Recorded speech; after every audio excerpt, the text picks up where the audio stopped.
নিউজিল্যান্ডকে গুড়িয়ে দিয়ে ক্রিকেট বিশ্বকাপে এবার ইতিহাস গড়ল আফ্রিকার দেশ নাইজেরিয়া।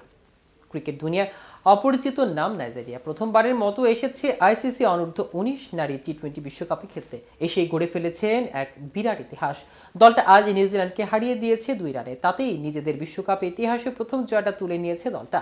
বিশ্বকাপের ইতিহাসে নিজেদের প্রথম ম্যাচটা অবশ্য পুরোপুরি খেলতে পারেনি, বৃষ্টির কারণে ম্যাচটা ভেসে গেছে। আজকের ম্যাচেও সে শঙ্কা ছিল, তবে বৃষ্টি থেমে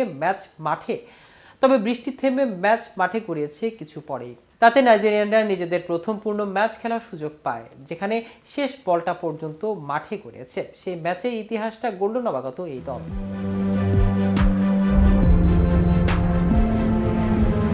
বৃষ্টিবিঘ্ন এই ম্যাচটা নেমে আসে 13 ওভারে। শুরুতে ব্যাট করতে নেমে নাইজেরিয়ার অধিনায়ক পিটি লাকি আর লিলিয়ান উদেহর অবদানে ভর করে 6 উইকেট খুইয়ে তোলে 65 রান। জবাবে নিউজিল্যান্ড তাদের ওপেনার কেট আরুনাকেও প্রথম বলে হারায় রান আউটের কাঁটায়। অন্য ওপেনার এমা ম্যাকলয়েড সে ওভারেই তৃতীয় বলে আউট হন।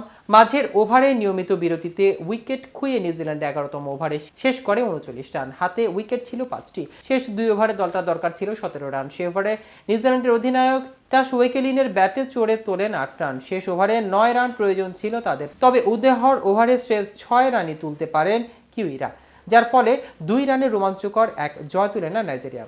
আনিকা টড আর ওয়েকেলিন যথাক্রমে 19 আর 18 রান তুলেছিলেন, তবে তা নিউজিল্যান্ডের জন্য যথেষ্ট হয়নি। নাইজেরিয়ায় তাতে হেসেছে শেষ হাসিটা। এই জয়ের ফলে দ্বিতীয় ম্যাচ শেষে অপরাজিত হয়ে থাকলো নবাগত নাইজেরিয়ার। এদিকে বিশ্বকাপে সরাসরি খেলতে হলে এই সিরিজটা জিততেই হবে, এমন সমীকরণ নিয়ে ওয়েস্ট ইন্ডিজের মুখোমুখি হয়েছিল বাংলাদেশ। তবে দলের শুরুটা ভালো হলো না। সেন্ট কিটসে আজ সিরিজের শুরুর ম্যাচে দলটা হেরেছে 9 উইকেটে। এই হারের ফলে সিরিজ জয়ে আর বিশ্বকাপের টিকিট দুটোই কঠিন হয়ে পড়েছে নিগাদের জন্য। 2025 নারী বিশ্বকাপে সরাসরি জায়গা নিতে হলে পরের দুটো ম্যাচে জিততে হবে দলকে, না হয় খেলতে হবে বাছাই পর্বে, যেখান থেকে পরের রাউন্ডে যাবে দুটো দল। সিরিজের প্রথম ম্যাচে বাংলাদেশের শুরুটা করেছিলেন বেশ ভালো। টসে হেরে ব্যাট করতে নেমে 2 উইকেট খুঁয়ে 115 রান তুলে ফেলেছিলেন সফরকারীরা। পঞ্চম উইকেটে সুবহানা মুস্তারি ও স্বর্ণা আক্তার একটা 54 রানের জুটি করে দলকে আশা দেখিয়েছিলেন কিছুটা, তবে তাদের ইনিংস বড় হয়নি শেষমেশ, যার ফলে বাংলাদেশের ইনিংস শেষ হয় 200 রানের একটু আগে।